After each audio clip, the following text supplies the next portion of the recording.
Muy buenos días a todas y todas. Le agradecemos mucho su participación en esta actividad de lanzamiento del Observatorio del Contexto Económico UDP y también del seminario Trabajo y Nueva Constitución, Antecedentes y Propuestas para el Debate. Y quiero tomar unos breves minutos para decir unas palabras en un evento que para nosotros como facultad es importante. Quería comentar que un componente esencial de la misión de toda universidad es servir a la sociedad. Uno asocia a la universidad con formación de pregrado, posgrado, investigación, incluso con desarrollo e innovación. Pero una parte fundamental es la vinculación con el medio. Este es el componente más importante de la identidad de toda universidad y se va desarrollando y diversificando progresivamente en el tiempo, es algo dinámico. El objetivo de la vinculación con el medio, si uno lo piensa, es contribuir en una relación recíproca al desarrollo integral, equitativo y sustentable de las personas, instituciones y territorios. ¿Y qué significa esto que sea recíproco? Que la vinculación con el medio no es dar una charla. La vinculación con el medio es algo que da y recibe. En este contexto, un centro universitario o un observatorio, como en este caso, es una antena que nos comunica con la sociedad, donde nosotros damos a conocer, oye, todo lo que es fruto de nuestra investigación, desarrollo teórico, empírico, pero también recibimos de la sociedad, recibimos un feedback que nosotros incorporamos en nuestra labor. Es en este contexto que la Facultad de Economía y Empresa de la Universidad de Diego Portales ha decidido crear el Observatorio del Contexto Económico. Nuestra facultad comprende la importancia del contexto económico y social para el desarrollo de los negocios y las políticas públicas. Y esta comprensión es parte esencial del sello que tratamos de imprimir en todas nuestras actividades académicas. Lo que tratamos es proveer una comprensión de la complejidad actual de entornos políticos y sociales cambiantes, con enormes desafíos en lo social, medioambiental y tecnológico, y en donde el desarrollo de ideas, negocios y políticas tendrá un mayor impacto si comprendemos, entendemos el ambiente en el que nos estamos desenvolviendo. En la actual incertidumbre y volatilidad de los cambios que vivimos y cómo los negocios se envuelven en ello, es clave esta dimensión. Es por esto que la misión del Observatorio del Contexto Económico es aportar y generar conocimiento en la observación del entorno en que se desenvuelve la economía, los negocios y las políticas públicas. Y esto a nivel nacional, una mirada nacional, con impacto tanto en los actores relevantes como las futuras generaciones de tomadores de decisiones, que son nuestros alumnos.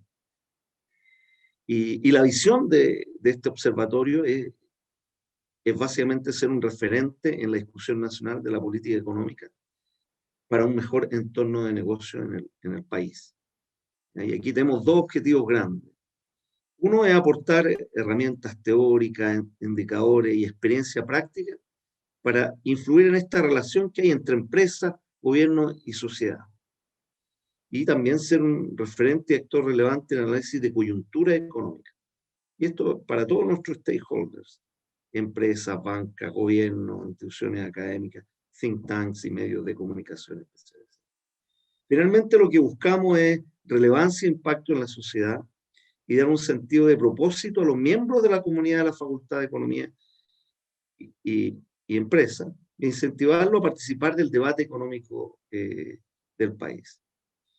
Y aquí, para terminar, quiero decir que para esta iniciativa hemos escogido al destacado economista Juan Bravo. Juan Bravo ha sido asesor del Ministerio de Hacienda, del Ministro de Hacienda directamente, investigador senior en CLAPES, UC, tiene temáticas de investigación principalmente en lo que es mercado laboral, que básicamente va a ser lo que versa también el seminario que sigue. Y ha contribuido como autor en libros sobre pensiones, migración y empleo. Y además también ha estado como experto, convocado en distintas comisiones e instancias, como el Grupo de Expertos Laborales del INE, la Comisión Técnica Productividad y Capital Humano de la Política Nacional Minera, del Ministerio de Minería, Mesa para Competitividad del Sector Agroindustrial 2010-2011, etc. Nosotros verdadero honor contar con un profesional como Juan y les deseamos en este lanzamiento oficial la mejor de los suertes. También quisiera terminar diciendo que es un honor inaugurar esta importante iniciativa con dos invitados muy destacados a nivel nacional, la consejera nacional de la Central Unitaria de Trabajadores, CUT, señora Bárbara Figueroa, que también fuera presidenta por muchos años de esta organización, y el gerente legal de la Confederación de la Producción y del Comercio, CPC, el señor Pablo Bovich. Le agradecemos encarecidamente su participación. Ellos, junto al director del Observatorio del Contexto Económico, expondrán sus visiones respecto a un tema central. Esto que nos tiene a todos preocupados de cómo se va a desenvolver la discusión de la nueva Constitución. Nosotros hemos querido en esta ocasión discutir el tema, el trabajo y la nueva Constitución. Y lo invito entonces a disfrutar de este interesante seminario. Muchas gracias. Muchas gracias, Mauricio, con tus palabras. Y bajo la presentación que hiciste de Juan Bravo, los dejo a ustedes con Juan Bravo, quien es el director del observatorio y quien hará en este minuto el lanzamiento del observatorio y partirá con la exposición del seminario. Ok, muchas gracias, Macarena. Muy buenos días a todos. Quiero agradecerles sinceramente por poder acompañarnos en el lanzamiento del Observatorio del Contexto Económico. También agradecer a los expositores que nos acompañan hoy, Bárbara Figueroa de la Central Unitaria de Trabajadores y Pablo Bovich de la Confederación de la Producción y el Comercio. Y también, por supuesto, muchas gracias por esa calurosa bienvenida a nuestro decano, Mauricio Villena. Y solo volver a reiterar lo que señaló Mauricio respecto a que nosotros buscamos efectivamente poder generar conocimiento en base a la observación del contexto económico, y en este sentido entonces nosotros queremos poder entregar información de valor agregado a la ciudadanía, pero no solo entregar información. También a nosotros nos interesa ser un centro de estudios propositivo, que haga propuestas que puedan influir y que puedan mejorar finalmente la calidad de vida, ¿cierto? Y contribuir al país. Así que ahí tenemos una misión donde buscamos ser un aporte. Y bueno, la verdad es que en ese sentido también me gustaría agradecer a la Facultad de Economía y Empresa y en especial a nuestro decano, Mauricio Villena, que depositaron en mí la confianza para poder liderar este importante proyecto. Así que por supuesto que esperamos dar lo mejor de nosotros y estar contribuyendo en ese sentido. También me gustaría agradecer a los equipos que nos han apoyado todo este tiempo, al equipo de comunicaciones, al equipo de relaciones públicas, al equipo de informática. Todos ellos han podido hacer posible que hoy día estemos haciendo este lanzamiento, así que muchas gracias a todos ustedes. También me gustaría poder presentarles a los miembros de nuestro equipo. Tenemos a investigadores, a economistas muy talentosos como José Acuña y Luna Bratti, que ya son parte de nuestro equipo. Este no es el equipo definitivo en el sentido que este es un equipo en expansión. Falta todavía que se incorporen otras personas y estamos en ese proceso, así que pronto espero tenerles novedades respecto al equipo. Pero de momento entonces este es el equipo conformado. También me gustaría invitarlos a que nos puedan seguir, a que conozcan nuestro sitio web y que conozcan nuestras redes sociales. Entonces aquí, rápidamente, yo voy a tipear entonces osec.udp.cl para poder mostrarles entonces nuestro sitio web. Como ustedes pueden ver, ahí ya tenemos todo nuestro contenido. De hecho, está el trabajo, el documento de trabajo que vamos a presentar hoy. Ya está disponible para ser descargado. Y aquí ustedes van a encontrar nuestros informes, nuestros documentos, nuestras infografías, las entrevistas en las que participamos. Así que ya saben dónde nos pueden encontrar, osec.udp.cl. También ahí les quiero mostrar nuestro Twitter, en nuestra cuenta osecudp, nos pueden también seguir. Y para los que tengan Instagram, también nos pueden seguir vía Instagram en osec-udp.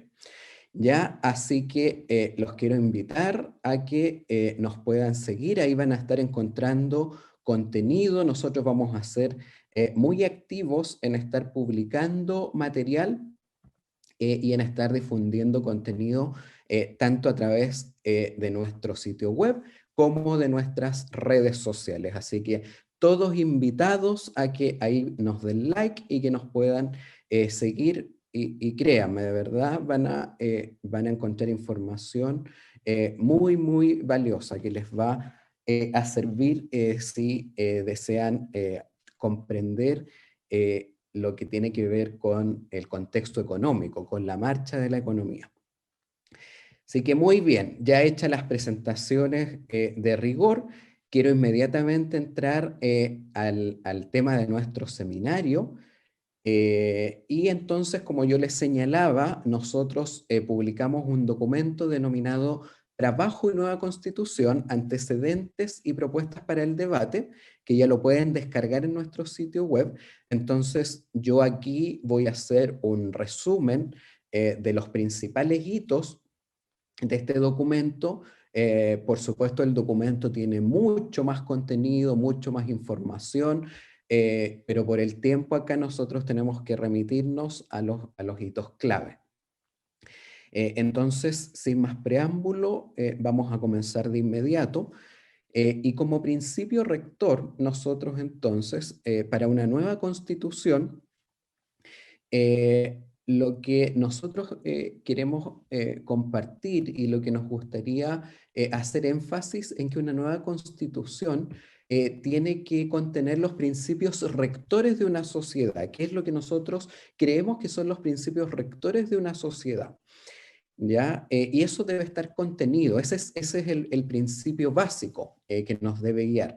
Pero lo que no queremos es que la nueva constitución, al menos en el ámbito del trabajo, se transforme en una especie de código del trabajo, donde se empiecen a regular todos los detalles de todos los aspectos laborales, porque una constitución no es para regular los aspectos detallados, sino que es justamente plasmar lo que nosotros consideramos los principios rectores de una sociedad.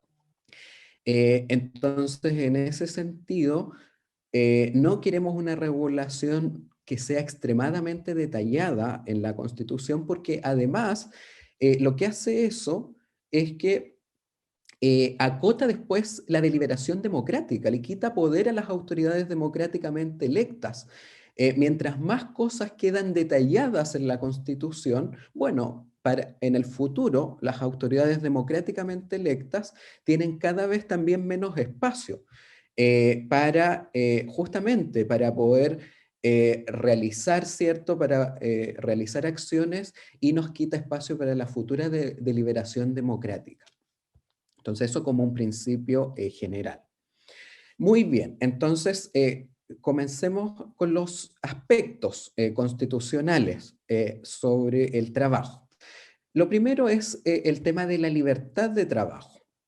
Y entonces, ¿qué dice nuestra actual Constitución?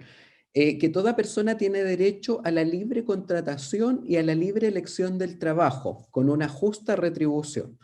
Entonces aquí inmediatamente tenemos varios aspectos que garantiza nuestra actual Constitución. Primero, el derecho a la libre contratación, o sea, nadie puede ser obligado a contratar a otra persona. Pero también lo que consagra es la libertad de elección del trabajo. O sea, nadie puede ser forzado tampoco a tener que ejercer un determinado trabajo. Y además, lo que nos señala es que nos señala ciertas condiciones para ejercer esta libertad como una justa retribución. Ahora, la verdad, este es un concepto que así como está es un poco difuso. Porque la actual Constitución no define lo que es una justa retribución, pero uno puede pensar en definitiva que trata de poner ciertas condiciones de esta libertad. Otro aspecto que tiene nuestra actual Constitución es que ninguna clase de trabajo puede ser prohibida, ¿ya? Excepto cuando se ponga a la moral, a la seguridad o a la salubridad públicas, o que lo exija el interés nacional y una ley lo declare así. O sea, en principio, salvo excepciones, ningún trabajo puede ser prohibido. Y también consagra el principio de libertad de asociación, o sea que a nadie se le puede exigir estar afiliado a una organización o que se tenga que desafiliar de una organización para poder ejercer un trabajo, ¿ya? O sea, nuestra actual Constitución nos garantiza que no nos veamos impedidos, que no se nos quite la posibilidad de poder ejercer un trabajo en función de las organizaciones a las que pertenecemos, por nuestras preferencias, por nuestra libertad. Y entonces este principio de libertad de trabajo, la verdad es que es muy, muy importante. De hecho, es un derecho humano fundamental. El derecho a la libertad de trabajo es un derecho que está en la Declaración Universal de los Derechos Humanos. Y en ese sentido, entonces, estamos hablando de un derecho fundamental, pero además de ser un derecho fundamental, también es un componente de la libertad económica, la libertad de trabajo, y en ese sentido, entonces es un elemento necesario para poder promover la productividad y el crecimiento económico. Hay un trabajo de la OIT del año 2009 en donde estimaron que el trabajo forzoso generó costos mundiales en torno a los 21.000 millones de dólares. Y ese costo proviene principalmente de los salarios que se pierden por el hecho de tener que realizar un trabajo forzoso en comparación a poder ejercer una relación laboral en forma libre, ¿ya? Y por lo tanto, ese costo se genera por un pago salarial insuficiente que tiene que ver justamente por esta coerción, ¿ya? Cuando alguien es forzado a tener que hacer un trabajo, entonces eso genera un pago salarial insuficiente, ¿cierto? Hay una violación de los derechos fundamentales de esa persona y eso genera, además de la violación a sus derechos humanos, un costo económico, ¿cierto? En su capacidad de poder generar ingresos. Amartya Sen, el año 1999, señaló también en un trabajo que el trabajo forzoso genera costos a los países porque impide el desarrollo pleno de las capacidades de la fuerza laboral. Por lo tanto, considerando todos estos antecedentes, nosotros proponemos que en la nueva Constitución tenemos que mantener la consagración del principio de libertad de trabajo y también la garantía de que ninguna clase de trabajo puede ser prohibida en la medida que dicha actividad sea lícita y, por supuesto, preservar el principio de libertad de asociación. Aquí podemos ver un gráfico. Nosotros procesamos la base de datos del Comparative Constitutions Project, que es una base de datos que tiene información sobre muchos aspectos de las constituciones en el mundo. Y con este procesamiento de datos logramos extraer información para 192 países de lo más reciente, del año más reciente posible, ¿ya? Y entonces, gracias a este procesamiento de datos, lo que nosotros logramos hacer es tener una comparativa, pero a nivel general, y no estar escogiendo a dedo algunas constituciones, sino que tenemos la información general de virtualmente todos los países del mundo, y entonces así podemos tener una visión fidedigna de lo que está pasando en determinadas aristas en materia constitucional. Entonces, en lo que tiene que ver con con el derecho a escoger la propia ocupación, lo que podríamos denominar la libertad de elección del trabajo, entonces el 54,2% de los países del mundo consagra este derecho en la Constitución, y Chile está dentro de este 54,2% que lo consagra, ¿ya? Y entonces nosotros, por supuesto, que proponemos que esto se mantenga en la nueva Constitución. Este es un principio, la libertad del trabajo, que debe mantenerse en la nueva Constitución. Otro aspecto que es muy relevante es el tema de la discriminación arbitraria. Y aquí entonces lo que tenemos en esta lámina son datos de la última encuesta CACEN, en donde a los hogares, aquellos hogares en donde algún miembro del hogar sufrió discriminación arbitraria, se les pregunta, ok, ¿en qué lugar ese miembro del hogar fue discriminado? Y si ustedes se fijan, la mayor prevalencia de discriminación arbitraria, el 25,4% de las menciones, recae en que fue en su trabajo. O sea, el ámbito laboral es el de mayor prevalencia de discriminación arbitraria en Chile. Y seguido de eso, además tenemos que un 13% declara que sufrió discriminación arbitraria al buscar trabajo. O sea, claramente aquí tenemos un problema serio de discriminación arbitraria en el ámbito laboral. Y en ese sentido, entonces, por ningún motivo podemos bajar los brazos, y es algo que definitivamente tenemos que abordar en materia laboral. Entonces, ¿qué podemos recoger sobre este principio de no discriminación en la Constitución? Primero, ¿qué dice la Constitución actual sobre este tema? Lo que dice básicamente nuestra Constitución hoy es que se prohíbe la discriminación arbitraria en materia laboral. O sea, solo se admite como criterio para poder diferenciar en materia laboral lo que tenga que ver con la capacidad o la idoneidad personal. Eso no constituye discriminación arbitraria. O sea, se entiende que tú para, por ejemplo, seleccionar a una persona en un puesto de trabajo, tienes que seleccionar a la de mayor capacidad y la de mayor idoneidad. Esa diferencia no es discriminación, pero no es discriminación arbitraria, es una discriminación justificada.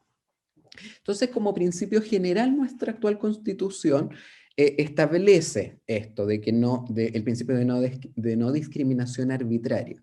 Sin embargo, a pesar de que establece ese principio, sí señala dos excepciones, donde dice que la ley sí podría diferenciar en función de criterios que no tengan que ver con la capacidad o la idoneidad personal. Y entonces le permite al legislador, le permite a la ley que pueda generar discriminación en función de la nacionalidad chilena o imponer límites de edad en determinados casos, ¿ya? O sea, establece esta excepción. Y eso es algo que es importante discutir, o sea, cuán justificado es imponer, ¿cierto?, esta posibilidad de que se pueda diferenciar en base a nacionalidad o a límites de edad. Entonces, si vemos los límites de edad, la verdad es que sí, los límites de edad son necesarios, por ejemplo, para poder excluir el trabajo infantil, ¿cierto? Y entonces que los niños tengan la oportunidad de desarrollarse y ejercer los derechos que les corresponden, los derechos asociados a la niñez, y que puedan tener un desarrollo pleno. Entonces, la verdad es que sí se justifica imponer límites de edad, que la ley pueda discriminar en base a límites de edad, y por lo tanto, eso no podríamos considerarlo una discriminación arbitraria. Sin embargo, también permite la Constitución, le permite a la ley que pueda realizar discriminación por nacionalidad. Y entonces, una de las manifestaciones de esta posibilidad que otorga la Constitución es el conocido artículo 19 del Código del Trabajo, que ese artículo lo que impone es que a lo más el 15% de trabajadores bajo un mismo empleador pueden ser de origen extranjero. O sea, se impone una cuota en base a la nacionalidad. Y esa es una discriminación laboral en la ley que no se basa en la capacidad o la idoneidad personal. ¿Y por qué puede existir entonces esta diferenciación? Porque la Constitución lo permite. La Constitución dice que la ley efectivamente puede discriminar en base a nacionalidad. Entonces aquí la pregunta es si esto es razonable. O sea, si es válido imponer una discriminación laboral por nacionalidad, siendo que la nacionalidad es algo que no tiene nada que ver ni con nuestros méritos, ni con nuestro esfuerzo, sino que la nacionalidad es algo con lo que nos tocó, algo absolutamente aleatorio, ¿cierto? Donde nos tocó nacer y punto. Y la verdad es que uno podría pensar ciertos casos donde sí se justifica, por ejemplo, aquellos casos donde se ve comprometida la soberanía y la seguridad nacional. Y uno podría decir, claro, tú deberías ser capaz, ¿cierto?, de diferenciar en base a nacionalidad. Pero la pregunta es si eso es razonable como un criterio general de discriminación laboral. Y entonces, la verdad es que no se justifica desde el punto de vista técnico tener una discriminación generalizada por nacionalidad. Por lo tanto, ahí nosotros sí proponemos innovar en la consagración de la garantía de no discriminación arbitraria laboral, entonces acotando expresamente que la ley puede exigir la nacionalidad chilena, pero solo en aquellos casos en donde las funciones del trabajador comprometan la soberanía o la seguridad nacional. Luego, en otra arista, el derecho de sindicalización. ¿Qué dice nuestra actual Constitución sobre el derecho de sindicalización? Primero, nuestra actual Constitución garantiza a los trabajadores el derecho a sindicalizarse en los términos que estipule la ley. También establece en este sentido nuevamente la libertad de asociación. Nadie puede ser obligado a afiliarse a un sindicato. Siempre la afiliación a un sindicato tiene que ser voluntaria. También lo que establece este artículo 19, número 19, es que las organizaciones sindicales van a gozar de personalidad jurídica básicamente por el mero hecho de cumplir las condiciones que estipule la ley para su conformación, pero también le impone límites al accionar de las organizaciones sindicales. Entonces, dice que la ley va a contemplar los mecanismos que aseguren la autonomía de las organizaciones sindicales y además le pone una prohibición, dice las organizaciones sindicales no van a poder intervenir en actividades político-partidistas. Si vemos entonces nuevamente una visión a nivel global de cómo está este derecho a sindicalización en las constituciones del mundo, lo que encontramos es que en forma mayoritaria este derecho es consagrado en las constituciones. El 75% de los países del mundo consagra en su constitución el derecho a sindicalización.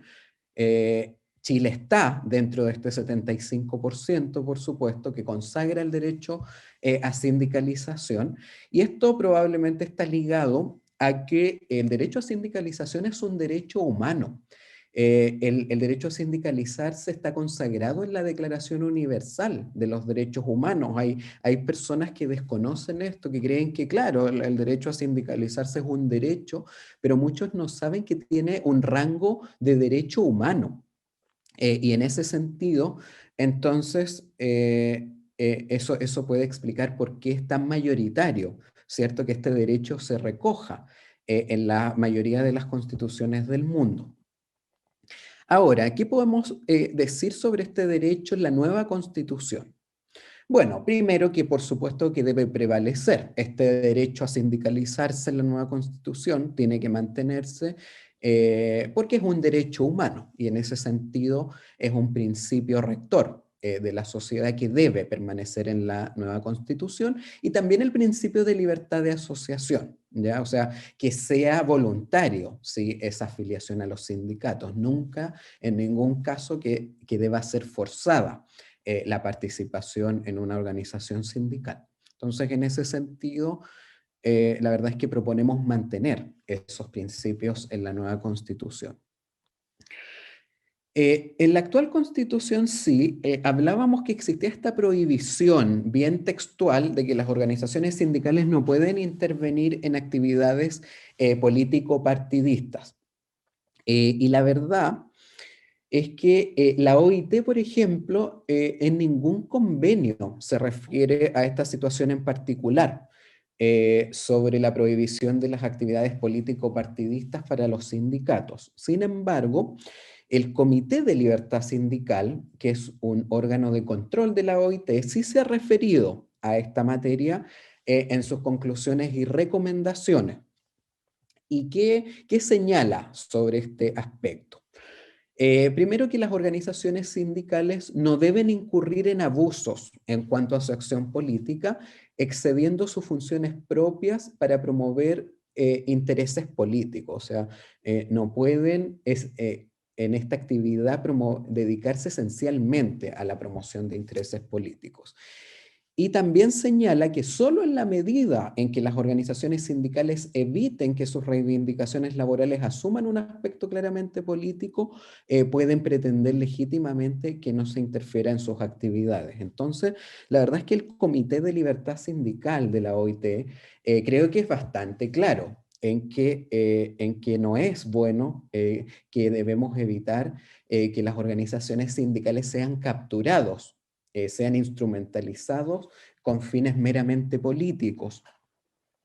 Y desde el punto de vista de la evidencia, claro, también se ha encontrado que cuando las huelgas se producen solo por motivaciones políticas, entonces lo que vamos a tener es un nivel de conflicto demasiado elevado y que es subóptimo. O sea, se genera un conflicto que no tiene que ver con que realmente se tuvo que usar la huelga como una herramienta legítima porque no hubo acuerdo, sino que esto puede ejercerse simplemente por motivaciones políticas, y eso, por supuesto, genera un daño a nivel social.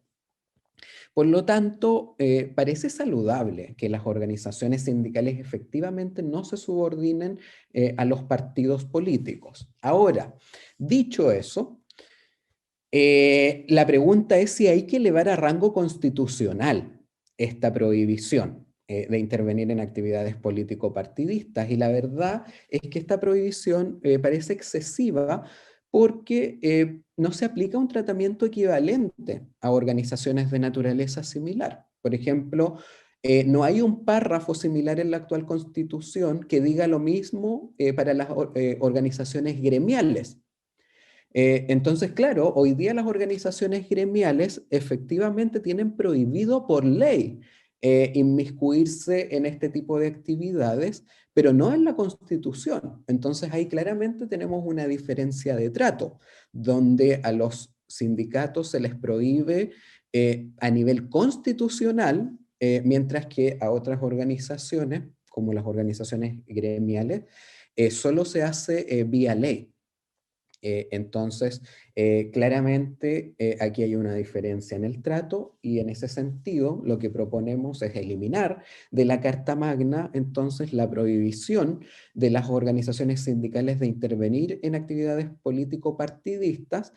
Y entonces, considerando lo que señala el Comité de Libertad Sindical, sí tenemos que evitar, ¿cierto?, que los sindicatos dejen de cumplir sus objetivos para los que fueron creados, que es representar los intereses de los trabajadores a los que representa, pero eso se puede establecer perfectamente a nivel de la legislación.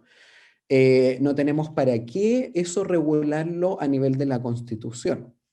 Por lo tanto, bastaría entonces con mantener la actual redacción en la Carta Fundamental, que establece que la ley contemplará los mecanismos que aseguren la autonomía de estas organizaciones.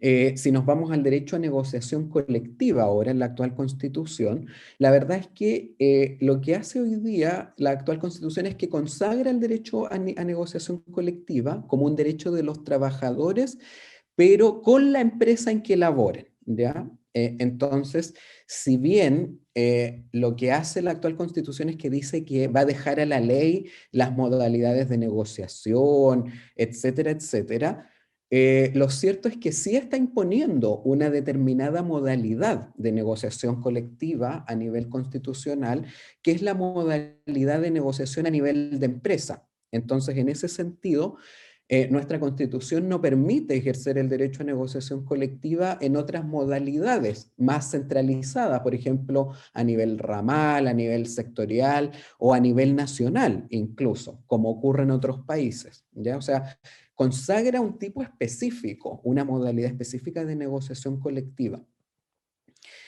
Y entonces, ¿qué nosotros proponemos en esta materia para la nueva Constitución? Primero, que para respetar la libertad de asociación y la igualdad ante la ley, sí se mantenga en la nueva Constitución la negociación colectiva como un derecho de los trabajadores y por lo tanto permitir que otras estructuras de participación colectiva distintas a los sindicatos también puedan canalizar las demandas de los trabajadores. O sea, el ejercer este derecho a negociación colectiva, la idea es que el trabajador decida si lo quiere ejercer a través de los sindicatos o lo pueda ejercer a través de otras instancias. Sin embargo, sí hay dos problemas bien grandes de la redacción actual que establece el derecho a negociación colectiva con la empresa en que labore.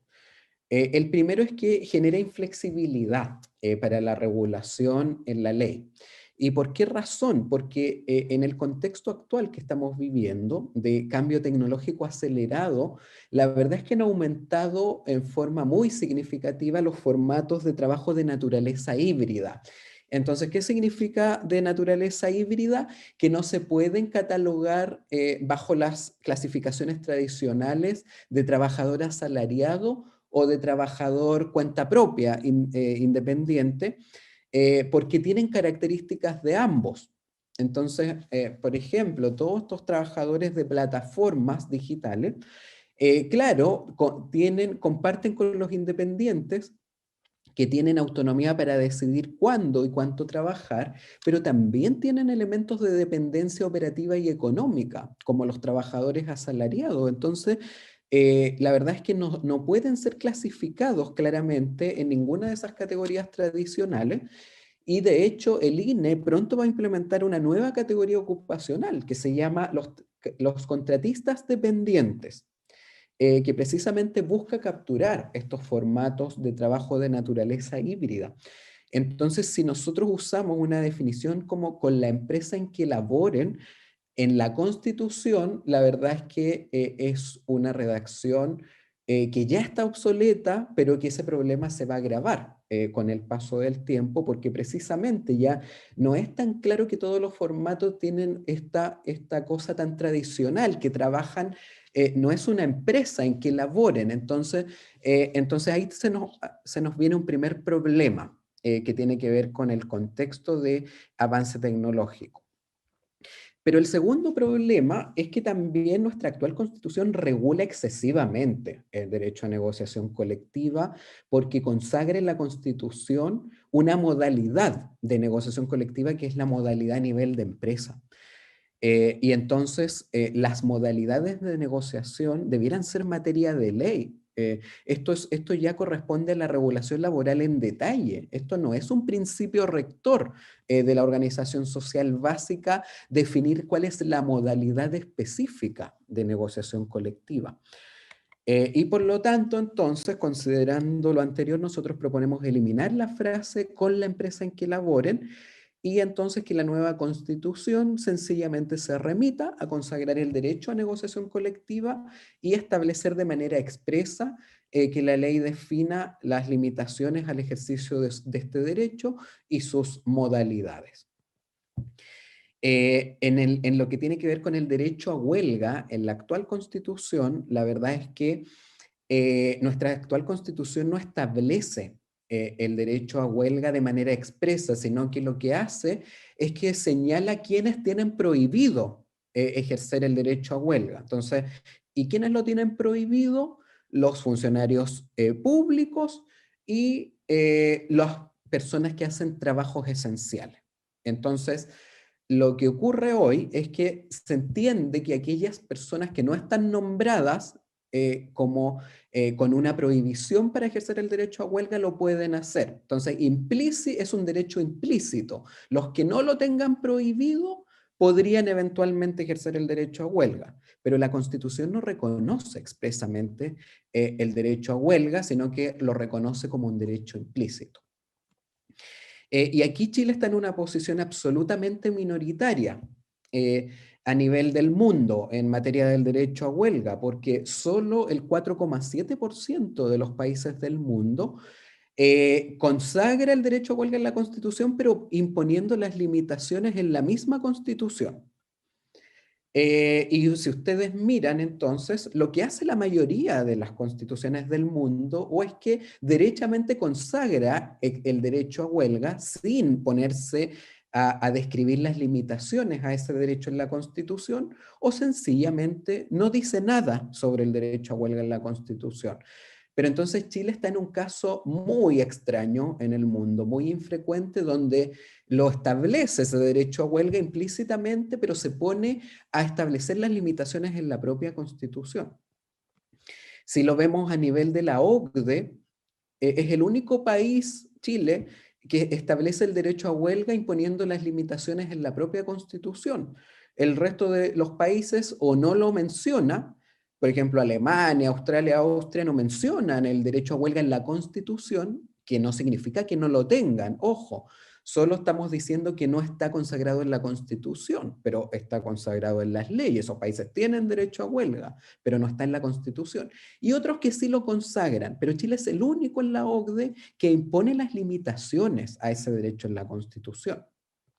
Y si nos vamos a América Latina, casi todos los países, excepto Cuba, Cuba es el único país de América Latina que no consagra el derecho a huelga en la Constitución, pero también está en una situación muy infrecuente, junto con Ecuador y con Honduras, que establecen las limitaciones al derecho a huelga en la propia Constitución. Por lo tanto, ¿qué proponemos nosotros para la nueva Constitución? Establecer expresamente el derecho a huelga y no que siga esta situación como hoy, que es un derecho implícito solamente. Y como yo mostraba, Chile va contracorriente respecto a lo que ocurre a nivel internacional, porque establece las limitaciones del derecho a huelga en la misma Constitución. Y por lo tanto, si bien es necesario que hayan restricciones a este derecho para poder proteger la continuidad de los servicios esenciales y salvaguardar la seguridad pública, proponemos que se señale en la nueva Constitución que se van a instaurar en la ley las limitaciones al ejercicio de este derecho, no ponerse a regularlo en la misma Constitución. O sea, claramente aquí tenemos una sobreregulación de este derecho a huelga en la actual Constitución. Y esto se contrapone con un principio minimalista, ¿cierto? Entonces, que en el fondo la Constitución se dedica a consagrar los principios rectores de la sociedad. Y en el ámbito laboral, entonces, detectamos este problema en la actual Constitución, sobre todo en lo que tiene que ver con derecho a negociación colectiva y derecho a huelga, y entonces tenemos la oportunidad en la nueva Constitución de cambiar esto. Con esto ya voy terminando. Quería comentar algo sobre el Banco Central en la actual Constitución. Hay algunas voces que han señalado que deberían en la nueva Constitución imponerse objetivos de empleo para el Banco Central, que el Banco Central tenga metas ligadas al empleo y que eso se establezca en la Constitución, en la Carta Magna.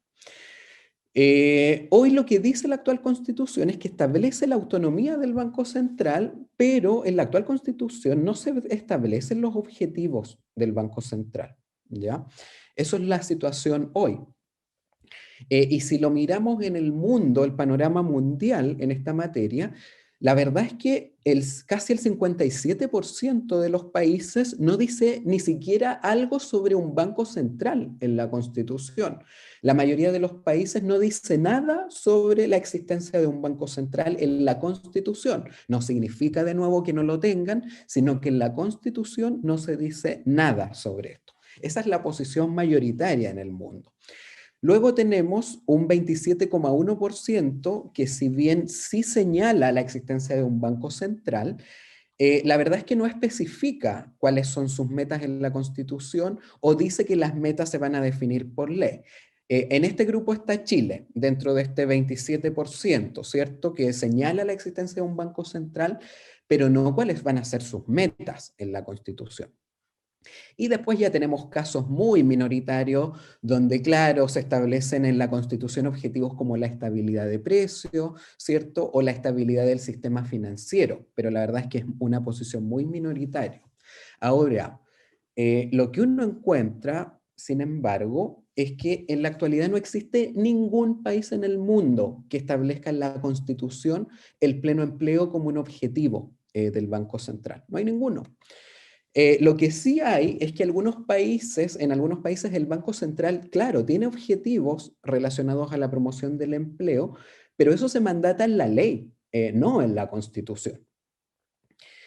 Y por lo tanto, eso parece saludable porque establecer objetivos como el pleno empleo para el Banco Central en la Carta Fundamental, bueno, primero sería algo inédito, como señalaba, porque no existe en ninguna parte del mundo.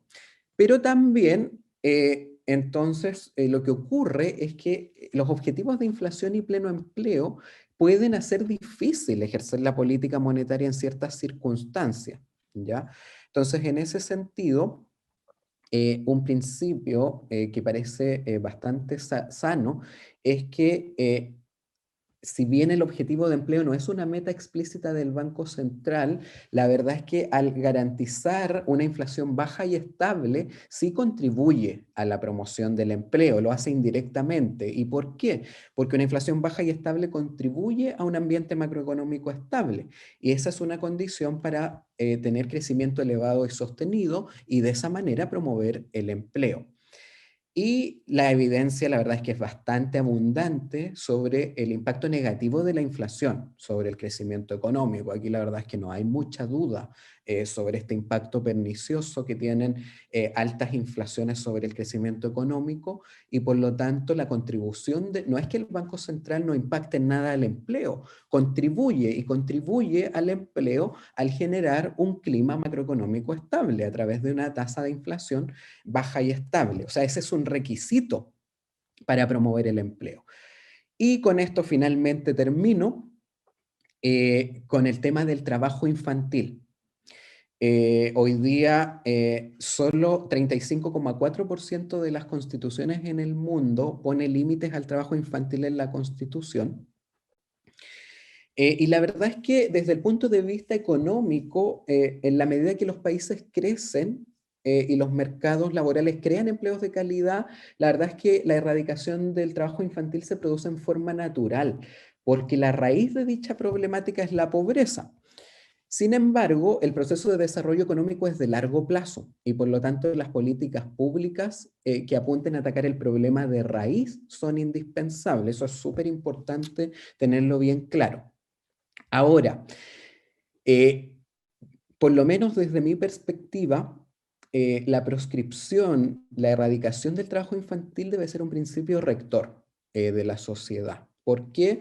Porque implica una violación a los derechos fundamentales en la niñez y la imposibilidad de poder recorrer un plan de vida libremente escogido. Un niño que está afecto al trabajo infantil, el trabajo infantil no es ayudar de repente en la casa, hacer algunos quehaceres, no es eso, estamos hablando de jornadas laborales, muchas veces con trabajo peligroso y que afecta su escolaridad, su posibilidad de educarse. Entonces, nosotros creemos que la proscripción del trabajo infantil debe ser un principio rector en la nueva Constitución. Por lo tanto, en esa materia proponemos ir más allá de la definición actual, que dice simplemente que se pueden poner límites de edad en la legislación laboral, y entonces consagremos la proscripción del trabajo infantil en la Carta Magna, que es un requisito esencial en una sociedad que cree que hay que generar las condiciones para la libertad del ser humano de decidir cómo quiere conducir su vida y que aspira a la igualdad de oportunidades de todos sus miembros. Bueno, muchas gracias. Y le doy el pase entonces para que podamos continuar con nuestra actividad. Muchas gracias, Juan, por tu exposición. A continuación voy a dejar con ustedes al señor Pablo Bovich, que es gerente legal de la Confederación de la Producción y el Comercio CPC. Pablo es abogado, licenciado en Derecho en la Universidad Católica Andrés Bello de Caracas, Venezuela. Es magíster en Derecho de la Empresa en la Pontificia Universidad Católica de Chile y magíster en Comunicación Estratégica de la Universidad Adolfo Ibáñez. Muy bienvenido, Pablo. Tienes 20 minutos para tu exposición. Muchas gracias.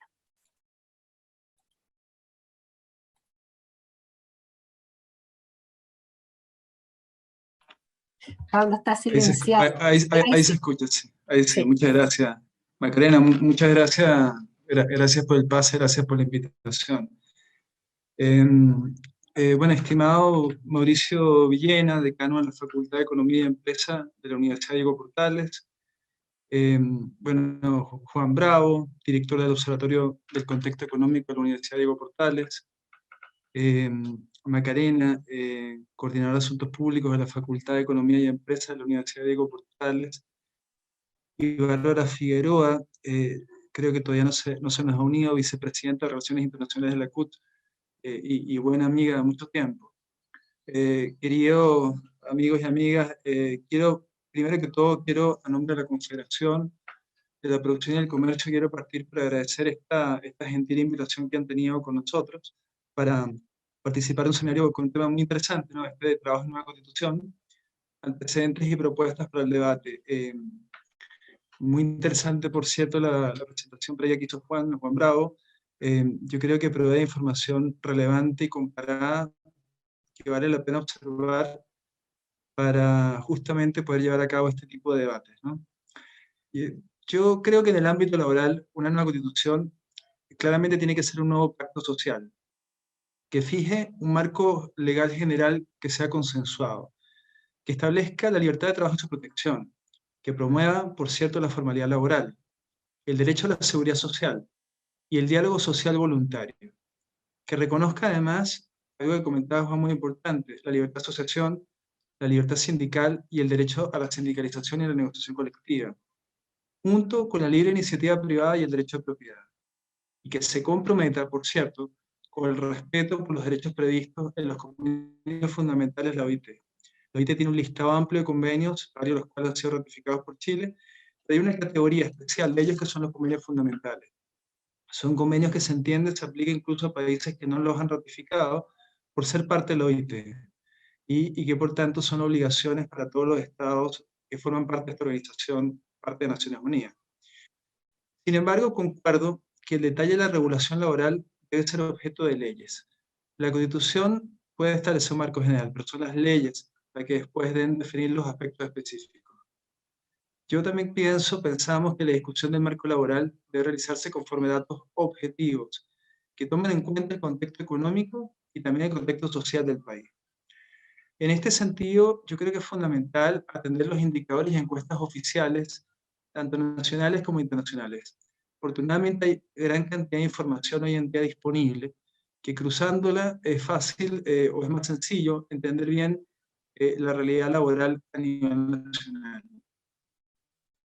Están los datos de la AFC, la Administradora de Fondos de Seguridad y Cesantía, de la Bolsa Nacional de Empleo, está la encuesta nacional de empleo que hace el INE, está la encuesta suplementaria de ingresos que también hace el INE, la ENCLA, muy importante, la CACEN, que ve varios temas entre los cuales algunos vinculados a pobreza, las encuestas de la OCDE, datos de los observatorios laborales de CENSE, para hacer un seguimiento, todo esto es importante para hacer un seguimiento permanente a la evolución de la realidad laboral del país. Por tanto, el llamado, yo creo, cualquier consideración es bueno que observen los datos, las encuestas, lo que indican estos estudios. Por ello, es muy importante que las informaciones de las distintas fuentes, como la que también va a proveer el Observatorio del Contexto Económico de la Universidad Diego Portales, converse con la información de otras fuentes oficiales, de modo que se complementen y contribuyan a fortalecer la adecuada toma de decisiones en el ámbito legislativo, y también sean un aporte para la construcción de políticas públicas y la oportuna y eficiente toma de decisiones por parte de las personas y los empleadores. En el último tiempo, eh, todos lo sabemos, la pandemia ha significado un duro golpe para la gran mayoría de los hogares chilenos. La crisis sanitaria ha generado un profundo dolor que lamentablemente también ha enlutado a muchas familias. Y en este drama sanitario y humano, también ha generado múltiples consecuencias en lo económico, producto de las medidas de orden público que se han tomado para intentar controlar la pandemia, y en especial las cuarentenas, mientras en simultáneo seguimos avanzando en el proceso de vacunación. Muchas empresas se han visto afectadas y algunas han tenido que bajar sus cortinas, y como consecuencia de ello, en el peor momento de la pandemia, el año 2020, allá por junio, julio del año pasado, se habían perdido más de 2 millones de empleos, muchísimos empleos. Según el informe del 2020 de la Comisión Nacional de Productividad titulado Efectos del COVID en la actividad de las empresas en Chile, con motivo de la pandemia del COVID-19, el trabajo informal ha sido profundamente afectado, ya que mientras el empleo asalariado, comparando enero con agosto de aquel año 2020, había caído en torno a un 15%, el trabajo independiente había disminuido en un 26%, o sea, una gran caída. Una consecuencia de la pérdida de empleos formales ha sido el sostenido incremento durante la pandemia de la informalidad laboral. Lo observamos. Y ya están cifras cercanas al 30%. Tratándose de personas que trabajan precariamente sin protección legal ni previsional. Afortunadamente, las medidas de protección del empleo que se fueron tomando evitaron que la pérdida de empleo fuera aún mayor. Y con la flexibilización de las cuarentenas, varias empresas han podido volver a operar, recuperándose de varios miles de empleos. Sin embargo, hay sectores de la economía como la hotelería, el turismo, los restaurantes y la industria del entretenimiento que no han logrado recuperarse, como tampoco han logrado recuperarse muchos de esos empleos. De esos 2 millones de empleos que mencionaba recién, aproximadamente 1.100.000 empleos casi se habían recuperado ya este año, pero sigue habiendo muchas personas en situación de desempleo. La conexión, por tanto, entre las empresas y el empleo es esencial, allí que la regulación laboral debe ser equilibrada. Si hacemos memoria un poquito más atrás y nos remontamos al año 2018, a nivel global se conversaba sobre el futuro mundo del trabajo. Recuerdo que participamos nosotros en una conferencia de la OIT en Panamá para tratar este tema a nivel latinoamericano. En el entendido de que las formas de trabajar estaban cambiando de forma muy acelerada para adaptarse a los cambios tecnológicos que han modificado las actividades productivas e incluso la forma de prestar servicios, muchas veces más allá de las fronteras nacionales. Y de pronto llega esta pandemia del COVID-19, muchos cambios que se esperaba ocurrieran de manera progresiva han tenido que implementarse sobre la marcha. Y así observamos una aceleración de los procesos de automatización, un mayor uso del trabajo remoto, y particularmente del teletrabajo, y la proliferación de formas atípicas de empleo mediante distintos tipos de plataformas digitales. Todo esto irrumpido de pronto y está muy presente, lo observamos a diario y muchos somos clientes de estos distintos tipos de plataformas. Ahora, ¿por qué y qué tiene que ver esta información y la contenida en las encuestas de estudios y estudios antes referidos con el debate constitucional en el ámbito laboral, que es el objeto de este seminario? A mi juicio tiene mucho que ver. Solo considerando de manera amplia el contexto actual de las relaciones laborales, junto con la realidad económica del país y de las fuentes de empleo, se pueden plantear principios y derechos mínimos acordes a lo que ha sido nuestra historia laboral, por cierto, pero también a lo que podemos proyectar desde nuestro presente hacia el futuro inmediato, para lograr una mejor calidad de vida para todos y todas, y consecuentemente una mayor cohesión social como país. Así, por ejemplo, para analizar y evaluar las relaciones laborales individuales y colectivas de las empresas privadas en el país con miras a legislar, Es fundamental mirar las distintas encuestas nacionales realizadas en el tiempo por la División del Trabajo, la llamada ENCLA.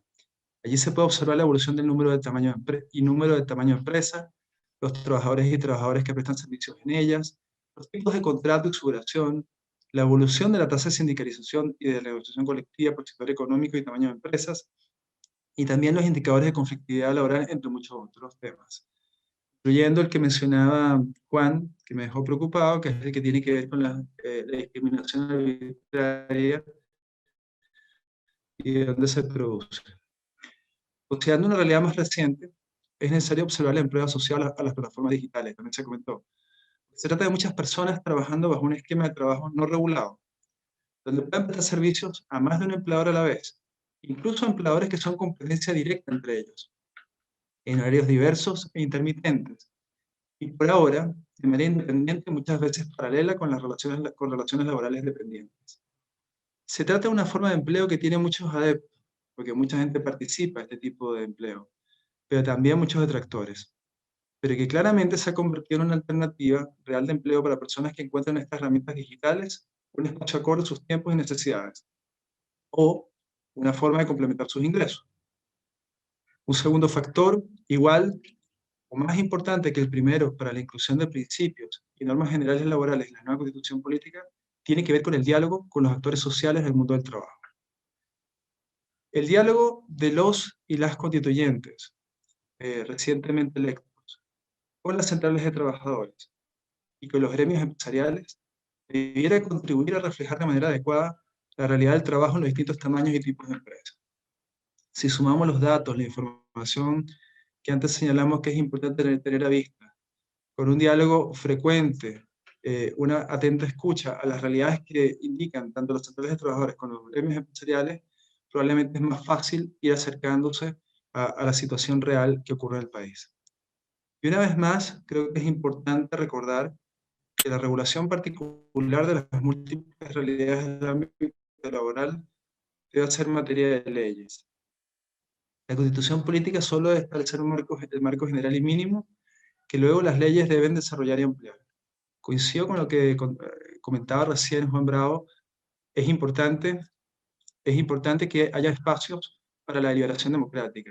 Estos espacios para la liberación democrática indican que la Constitución debe establecer ciertos marcos, pero son las personas que resulten electas en el Congreso Nacional los que probablemente posteriormente van a tener que regular esto a través de leyes, tratando de adecuarlo y adaptarlo a la realidad del país y a la situación que ocurre en el día a día. Nosotros, como para la Confederación de la Producción y el Comercio, para nosotros, seguir promoviendo espacios de diálogo inclusivo, tales como el Foro de Trabajadores y Empleadores, que es una instancia que nosotros generamos conjuntamente con los 6 sectores productivos representados en la CPC, la CONAPYME y todos los sectores que la componen, la Asociación de Emprendedores ASECH, académicos de distintas universidades y 3 de las 4 centrales de trabajadores del país hace más de 2 años, ha sido una instancia importante para escucharnos, pero también una instancia para entender que hay cosas y elementos que tenemos que avanzar y en la medida que entendemos la situación del otro, es mucho más fácil que esto ocurra. Esperamos, por cierto, que en esta nueva etapa que afronta el país, la Central Unitaria de Trabajadores, que también ha sido invitada a este foro y que de momento ha optado por no participar, acepte nuestra invitación también a incorporarse, porque justamente entendemos que entre más amplio es el debate, entre más consideración tenemos los distintos puntos de vista, probablemente podemos ir acercando posiciones y encontrando ese camino conjunto que efectivamente permita tener mejores relaciones laborales en el país y un poco lo que habíamos señalado antes, mayor cohesión social. Nosotros entendemos que solo dialogando con respeto y escuchándonos podemos comprender los puntos de vista y construir juntos un mejor país. Y ese es el compromiso que tenemos y en lo cual vamos a seguir realizando nuestros mejores esfuerzos. Estas eran las palabras que quería compartir con ustedes. Yo sencillamente, para referir brevemente, me llamó mucho la atención la presentación que hizo Juan Bravo. Recojo los puntos que se han señalado. Me parece un gran aporte para el país y para este momento contar con un observatorio como el que está promoviendo y el que está articulando en este momento la Universidad de Diego Portales, y creo que muchos de los aspectos que han señalado ayudan a objetivizar los debates. Es distinto cuando uno conversa desde el deseo que cuando se observan realidades. Me llama por eso poderosamente la atención que aquí se esté manejando información de muchos países, que efectivamente se esté analizando lo que son las tendencias que están ocurriendo en estos países y que efectivamente también tomemos en cuenta nosotros como país aquello que tenemos que cambiar, porque probablemente hay excepciones que probablemente no son necesarias mantener, que pueden ser objeto, como dice Juan Bravo, de ley, y que sin embargo no es necesario que esté en la Constitución, sobre todo cuando desnivela la cancha y no es acorde a la situación de los distintos sectores de la sociedad. Si quiero terminar, antes de terminar estas palabras, apoyando un poco la última nota que comentaba Juan Bravo en su presentación. Coincido, porque tengo muchos años como representante de la Confederación de la Producción y el Comercio, participando en distintas mesas de erradicación del trabajo infantil, en la importancia para Chile de dar un paso más y avanzar en ese sentido. Yo creo que establecer este tipo de principios en nuestra constitución política efectivamente sería un gran avance, sobre todo porque marcaría una señal y un compromiso que todos debiéramos hacer esfuerzos por cumplir. Muchísimas gracias, Macarena, gracias, Juan Bravo, gracias, Mauricio, por la invitación. Muy amables. Pablo, muchas gracias a ti por tu exposición. Lamentablemente debo informarles que Bárbara Figueroa no se va a poder conectar por un problema técnico que tuvo. Nos acaban de enviar las disculpas. Así que serían Juan y Pablo las personas que fueron nuestros expositores hoy. Vamos a tener una rueda de preguntas. Las personas que están en el seminario lo pueden hacer a través del chat.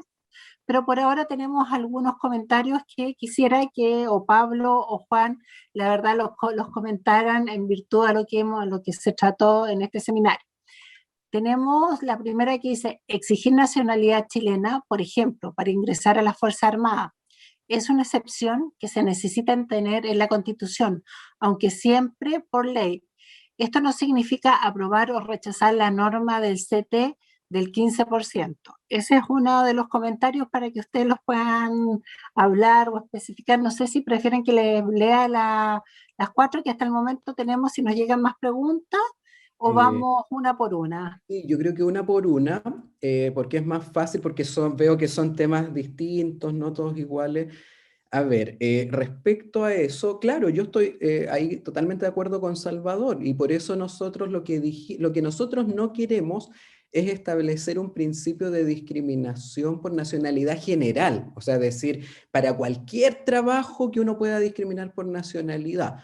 Y justamente decimos que la nueva Constitución debería permitir excepciones en casos puntuales, como el que nombra precisamente Salvador, ¿cierto? Yo dije que permita diferenciar por nacionalidad, hacer esta restricción por nacionalidad cuando estén involucrados elementos de soberanía y seguridad nacional. Entonces, claramente, para las Fuerzas Armadas sí es un requisito válido, no estamos hablando ahí de discriminación arbitraria. Pero una cosa son las Fuerzas Armadas y otra cosa es que, por ejemplo, tú tengas una cuota, no sé, para una planta, una industria manufacturera, qué sé yo, que produce alimentos. Entonces, ese es el punto, que cuando tengamos una restricción que sea justificada. Entonces, pero hoy día lo que dice la Constitución es que le permite al legislador exigir el requisito de nacionalidad chileno, pero sin aclarar, ¿cierto?, cuáles son esas excepciones. Entonces, nosotros básicamente eso es lo que decimos. Puede mantener ese requisito, pero cuando se justifique, y casos justificados son precisamente casos de soberanía o seguridad nacional. Pablo, ¿quieres hacer algún comentario o seguimos con la otra opinión que nos dieron? No, que creo que está muy, muy completa la respuesta, Juan. Yo creo que es mejor una siguiente pregunta. Estoy de acuerdo con lo que has puesto, absolutamente. Otra opinión que nos dan, dice, también podrían traer trabajadores extranjeros mal pagados para proyectos de infraestructuras, por ejemplo. No sé qué opinan del Sí, tema. yo creo, bueno, claramente es un comentario sarcástico de Luis Eduardo. Yo creo que fue bastante claro. en la exposición de que lo que nosotros queremos establecer como principio es un principio de no discriminación arbitraria, ¿ya? Por supuesto que hay trabajadores extranjeros mal pagados con condiciones precarias, igual que trabajadores chilenos. Por ejemplo, cuando uno ve las cifras de las tasas de ocupación informal entre chilenos e inmigrantes, son prácticamente iguales. O sea, no hay diferencia estadística desde el punto de vista de la ocupación informal, por ejemplo, entre trabajadores chilenos e inmigrantes. Pero ese es otro problema, que yo puedo estar de acuerdo, que hay un tema laboral de precariedad. La pregunta es si yo debo establecer un principio de discriminación arbitraria en la Constitución. Y yo creo que no. O sea, no para resolver otro problema, digamos, un problema que puede existir en el mercado laboral, yo voy a imponer una discriminación arbitraria en la Constitución. Ese es todo el cuento. Aquí nadie está promoviendo los empleos precarios, ni mucho menos. De hecho, los que conocen mi trayectoria saben que una de las cosas que yo más he hecho hincapié en todos estos años es justamente en la importancia de la calidad del empleo, en las características del empleo y cómo eso nos permite tener un monitoreo, por ejemplo, mucho mejor que la tasa de desempleo respecto a cómo la actividad económica está impactando al mercado laboral. Entonces yo creo que no hay que mezclar cosas. Puede existir, efectivamente, lo hay, un problema que efectivamente algunos trabajadores enfrentan condiciones precarias, pero no por eso yo voy a imponer condiciones de discriminación arbitraria en la Constitución para salvaguardar ese problema. Son cosas para mí distintas. Otro comentario tipo pregunta dice, mientras la ley no regula, las Fuerzas Armadas adquirirán el derecho a huelga. Falta una norma constitucional de transición. ¿Qué opinan de esto? Bueno, está bien, ahí uno puede diferir. Nosotros lo que dijimos es que la ley determine esas restricciones. Nosotros no pensamos que el derecho a huelga es un derecho absoluto. O sea, sí debe estar supeditado, ¿cierto?, a la seguridad nacional, a los servicios esenciales, ¿cierto? Hay otros derechos que deben estar por sobre el derecho a huelga. Entonces, por ejemplo, el derecho a la vida, ¿cierto? En ese sentido, las personas que cumplen servicios esenciales tienen que tener restricciones. Lo que estamos diciendo es que eso no se haga a través de la Constitución, todo ese detalle de regular. Para eso está el Código del Trabajo. Pero Salvador está bien, es legítimo, él tiene una opinión distinta, que él cree que algunas cosas sí deben estar de esa regulación en la Constitución. Yo, como mostré, eso es absolutamente contracorriente en lo que está pasando en el mundo. O sea, la mayoría de las constituciones no imponen restricciones al derecho a huelga en la propia Constitución, que no quiere decir que no las tengan, solo que en la Constitución eso no se regula y nosotros en ese sentido estamos en una posición absolutamente minoritaria, porque la mayoría de los países del mundo o no regula el derecho a huelga en la Constitución, o si es que lo consagra el derecho a huelga, no pone las limitaciones en la Constitución. Sí, yo ahí sí me gustaría comentar algo. El derecho a huelga efectivamente es un derecho importante, es un derecho que efectivamente, como usted señalaba, no es absoluto, tiene ciertas limitaciones. Yo coincido con Juan que en el fondo es raro, es atípico el formato nuestro que establece cómo se establece la huelga. De hecho, se establece de manera negativa, se establece de manera bien extraña. Ahora, cuando uno observa las resoluciones de la OIT, del Comité de Libertad Sindical, las discusiones que incluso han existido en su momento en la Comisión de Aplicación de Normas, la comisión más importante de la conferencia de la OIT anualmente, se ha hecho un amplio análisis de la huelga y efectivamente hay coincidencia en la importancia de regularla. La discusión tiene que ver siempre con cuál es el marco y cuáles son los límites de esa regulación. Probablemente establecer en la Constitución puede ser un acierto. Ahora, colocar todas las situaciones, las excepciones, probablemente puede ser complejo. Pero claramente la huelga, insisto, no es un derecho absoluto y tiene ciertas limitaciones que son incluso reconocidas a nivel internacional. Tenemos una pregunta, dice, ¿cómo se define trabajo infantil? Esa definición solo puede quedar en la ley. ¿Por qué depende del contexto del desarrollo? Ujú. Ya, buena pregunta. Yo lo dije muy rápido en la presentación, pero creo que es importante hacer la aclaración. Entonces, como yo les señalé muy sucintamente, nosotros, ¿qué no entendemos por trabajo infantil? ¿Qué no es? Primero, son, por ejemplo, actividades cuando los niños se les pide que hagan alguna tarea en el hogar, que presten alguna ayuda, ¿cierto? Todas esas actividades que, por ejemplo, los padres le piden a los niños y que no interfieren, por ejemplo, con su actividad escolar. O sea, es normal que de repente los padres le impongan, ¿cierto?, algunas pequeñas obligaciones a los niños como parte de su desarrollo, que es importante que vayan adquiriendo ciertas obligaciones. Entonces, cuando hablamos de trabajo infantil, aquí nos estamos refiriendo a la definición de la OIT de trabajo infantil. ¿Y cómo se define por la OIT el trabajo infantil? Es todo trabajo que priva a los niños de su niñez, de su potencial y su dignidad, y que es perjudicial para su desarrollo físico y psicológico.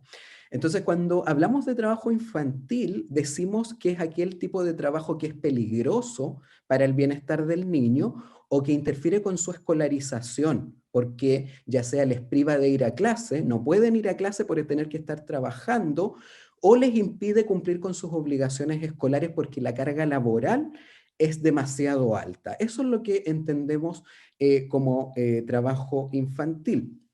Y ahora digamos que ya estamos un poquito más holgados de tiempo, digamos, aprovecho comentar una cifra que no alcancé a dar en la exposición, pero por ejemplo, en la encuesta nacional de actividades de niños, niñas y adolescentes del año 2012, lo que se encontró para Chile es que había 94.000 niños entre 5 a 14 años que estaban en esta situación de trabajo infantil, ¿ya? Y la mayoría de ellos estaban involucradas en ocupaciones consideradas como trabajo peligroso. ¿Y qué significa eso? En concreto, por ejemplo, usar herramientas o maquinarias peligrosas como sierras, cortadoras, sopletes o productos tóxicos, trasladar cargas pesadas, trabajo nocturno, entre otras. Entonces, ahí hay una distinción bastante clara, o sea que estamos hablando derechamente de trabajos que impiden que ese niño pueda desarrollarse de manera integral y que tú lo estás predeterminando, porque ese mismo estudio, por ejemplo, lo que encuentra es que los niños afectos a trabajo infantil se educan menos, tienen un rendimiento más malo. Entonces tú lo estás predeterminando. Tú al forzar a un niño a trabajar, tú le estás predeterminando su futuro. O sea, desde su más tierna infancia, tú le estás coartando su libertad. Y en ese sentido, entonces, es que este es un principio básico, este es un derecho de la niñez fundamental. No estamos hablando aquí de temas regulatorios de detalle de la ley laboral, sino que estamos hablando, por eso señalaba, yo creo que a mi juicio este es un principio rector de la sociedad. Nosotros no podemos pretender tener una sociedad, si creemos en una sociedad que cree en la igualdad de oportunidades y que cree en la libertad de las personas para decidir su propio camino, pensar que esto no debe ser un principio rector. Estoy de acuerdo que podamos discrepar, quizás algunos dicen, mira, pero basta con que esté en la ley. A mi juicio, este debe ser un principio rector de la sociedad. O sea, lo que yo mencioné al comienzo de la exposición es que justamente nosotros creemos que la nueva Constitución debe consagrar los principios rectores de la sociedad. Y a nuestro juicio, ese principio sí lo es. Sí, yo agregaría, Juan, si me permite, Chile ha ratificado al menos dos convenios muy importantes, 138 sobre la edad mínima y convenio 182 sobre las peores formas de trabajo infantil. Por tanto, hay normas que definen qué es lo que se entiende por trabajo infantil y aparte de eso, desde el punto de vista más de regulación local, cada cierto tiempo se actualiza un listado de trabajos peligrosos que no pueden ser realizados por menores de edad. De hecho, recientemente con el Ministerio del Trabajo se hizo la última actualización que se hace de manera tripartita y que Chile tiene un compromiso permanente de ir actualizando. Además, hacemos seguimiento, las encuestas justamente que indican cuántos niños están trabajando, justamente tratando de que esta situación efectivamente desaparezca. Por tanto, yo creo que como Chile ha dado grandes pasos en este sentido, podría dar un paso más y claramente establecer esto como un principio deseable para el país, ¿no? Bueno, dice felicitaciones por este seminario, la creación del centro, la incorporación del trabajo en la nueva constitución debe garantizar derechos y también dar cuenta de las nuevas formas laborales atípicas.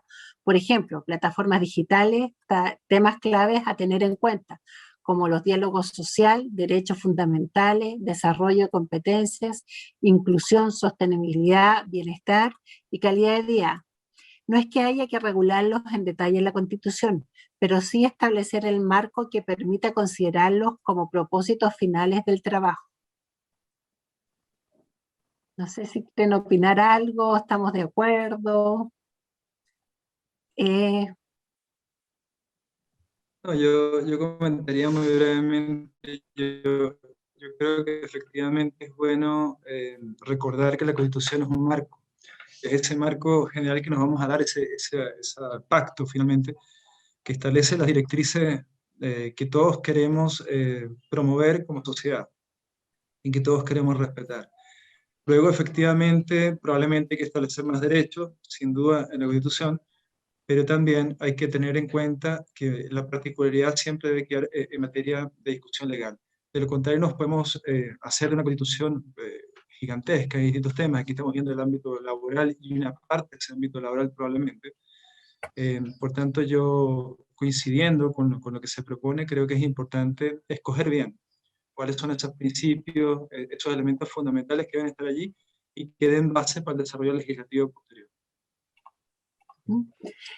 Sí, perdón, yo también aquí para complementar a Pablo, bueno, primero muchas gracias Pablo por tus felicitaciones y tus comentarios. Y sí, o sea, lo que tú señalas son temas de futuro clave, pero por lo mismo, justamente si uno regula en detalle, lo que le puede pasar es que como esto avanza muy rápido y todo está cambiando muy rápido, si tú regulas en detalle, te puede pasar esto de que en algún momento la Constitución va a dejar algo que queda obsoleto. Y ahí, por ejemplo, yo hablaba del tema de esta redacción con la empresa en que laboren. Claro que quizá hace décadas era súper razonable, pero hoy día ya no lo es tanto. O sea, esa definición con la empresa en que laboren empieza a quedar obsoleta para muchos trabajos, ¿te fijas? Y entonces el riesgo está ahí, en que mientras tú más regulas en la Constitución, te empieza a pasar ese problema que te quedas casado y en el fondo te vas a quedar sin la posibilidad de justamente poder hacer una regulación apropiada, porque aquí las regulaciones tienen que ser apropiadas para los distintos formatos de trabajo. Y no pensar que aquí seguimos en esta categorización a la antigua, ¿cierto? Los formatos tradicionales. Entonces, ahora yo entiendo que tú dices que compartes la visión de que no hay que regularlos en detalle.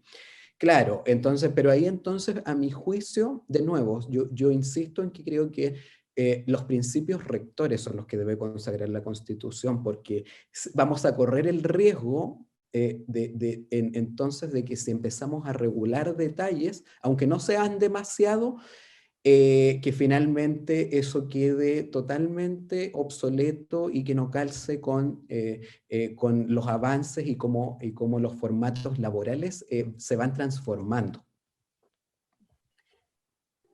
Fernando nos plantea fortalecer la sindicalización en la Constitución. ¿Permitiría una mejor negociación con las bases de los trabajadores y de la comunidad? ¿Qué piensa, dado que las personas asociadas a la CUT y otros organismos sindicales no tuvieron buen desempeño en las últimas elecciones, reflejando tal vez también su poca conexión con la comunidad?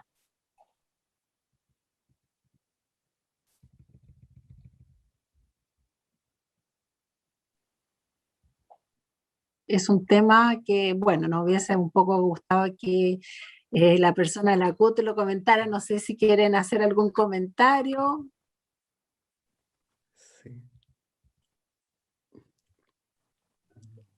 Sí, es complicado, digamos, meterse, digamos, o tener una posición cuando justamente está invitada a la CUT y lamentablemente no puedo participar porque yo creo que en el fondo hoy en día está bastante bien regulado lo que es el derecho a la negociación colectiva, el derecho a la sindicalización, la libertad de asociación en la Constitución política. Yo creo que está establecido, como decía Juan, como principios y yo creo que bastante bien desarrollado. Creo que Juan abordó justamente probablemente el tema más polémico, que es esta prohibición, digamos, de realizar algún tipo de actividad asociadas a elementos más bien de tipo político.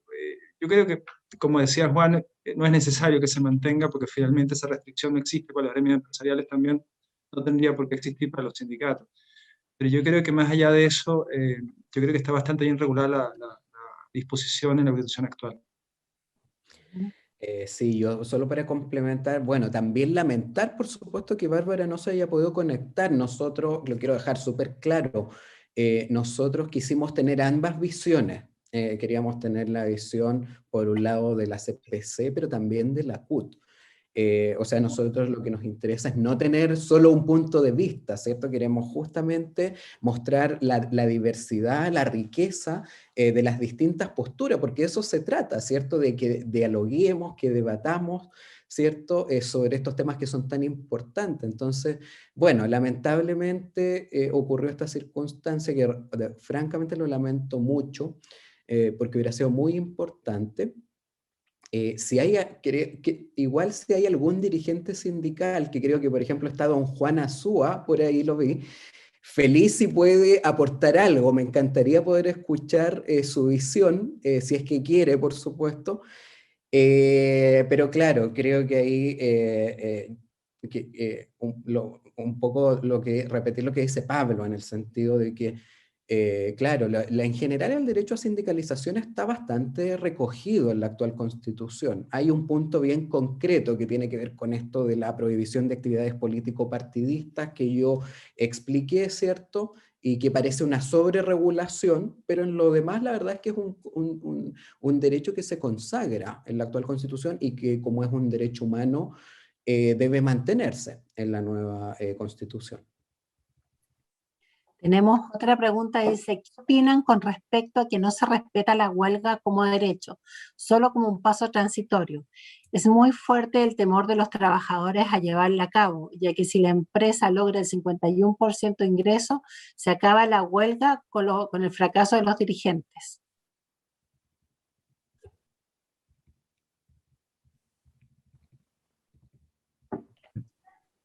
Bueno, el tema de la huelga claramente siempre es complejo, ¿no? Y en el fondo siempre seguramente puede haber más de una opinión.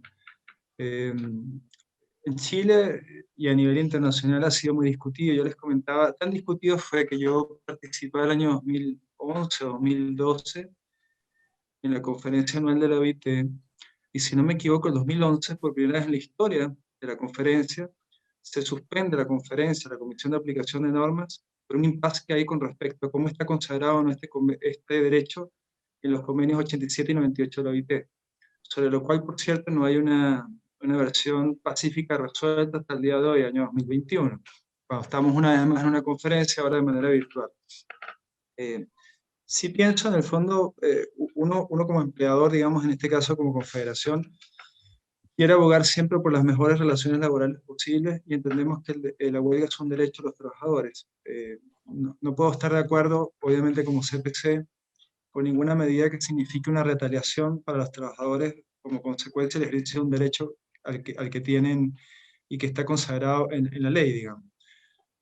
Obviamente sí recordar un poco lo que señalaba antes, es un derecho que no es absoluto. Y si lo vemos incluso en las últimas regulación laboral promovida en el gobierno de la expresidenta Bachelet, se tiene ciertas restricciones mínimas con respecto a servicios mínimos, por decir alguna, pero en general se consagra y se reconoce como un derecho que es efectivo de los trabajadores. Y promover un adecuado ejercicio del derecho de huelga y ojalá, sobre todo, promover más que el derecho de huelga, el diálogo, ¿no? Que es un poco sobre lo que traté de hacer énfasis en la presentación. Yo creo que como sociedad hoy más general que la pura empresa, también por cierto parte de la empresa, puede partir incluso más en las casas de cada uno de nosotros, es importante escucharnos. Justamente es un momento donde muchas veces las expectativas de las partes no se encuentran, es producto de la falta de diálogo. Entiendo que la huelga es una medida de presión cuando este no ha prosperado, reconozco su legitimidad, pero una vez más abogo porque efectivamente en la medida de lo posible se agoten todas las instancias posibles de diálogo social, ¿no? Reconociendo, insisto una vez más, que el derecho a huelga existe y es legítimo que pueda ejercerse. Tenemos otra pregunta que hace José Sarmiento. Aquí dice, ¿cómo se garantiza que un niño no trabaje si es un aporte para su hogar y en otras palabras se alimenta con lo que se gana? Sí, claro, ese es el tema, ¿cierto? Al final, como yo señalaba, este es un problema cuya raíz es la pobreza. Y entonces, en ese sentido, las políticas públicas que apuntan a derrotar la pobreza, entregar transferencias, ¿cierto?, a las familias para evitar los diseños de las políticas públicas tienen que evitar, tienen que generar incentivos para que esos padres no manden a trabajar a los niños. Yo estoy de acuerdo que en la práctica esto se resuelve con políticas públicas. Esa es una de las herramientas clave, ¿cierto? Como yo señalaba, el crecimiento económico, al final al permitir derrotar la pobreza, permite naturalmente eliminar este flagelo. Y por eso es que, por ejemplo, los países desarrollados efectivamente no tienen esto en general en sus constituciones, porque es un problema virtualmente superado en los países desarrollados. Pero el tema es que Chile no es un país desarrollado. Nos falta mucho para eso. Entonces con esto no pretendemos que se va a resolver el problema, ni mucho menos, sino que lo planteamos como un principio rector en el sentido que nosotros como sociedad consideramos que eso es algo inaceptable. ¿Con eso resolvemos el problema? No, pues por supuesto que no, así como no se resuelven muchos problemas con la Constitución. Sí, yo creo que eso también ha sido un poco el gran problema, que de repente hay una sobreexpectativa de lo que puede hacer o no una Constitución. Entonces, muchas de las cosas que resuelven muchos de todos estos problemas que estamos hablando, están en la ley, ¿cierto? En hacer políticas públicas. Yo creo que ese es un principio rector de la sociedad por las razones que ya he comentado en extenso, pero ¿eso va a resolver el problema? No, pues. O sea, también lo tengo súper claro, eso no lo resuelve, sino que esto creo que lo debemos establecer como un principio rector de la sociedad porque es algo inaceptable y porque Chile no es un país desarrollado como para pensar que este flagelo está terminado. Pero por supuesto que en la práctica entonces las herramientas para de verdad resolver el problema van por ese lado. Por supuesto, promover el crecimiento económico, pero en el corto plazo son las políticas públicas que deben ir ahí, atacar ese problema directo.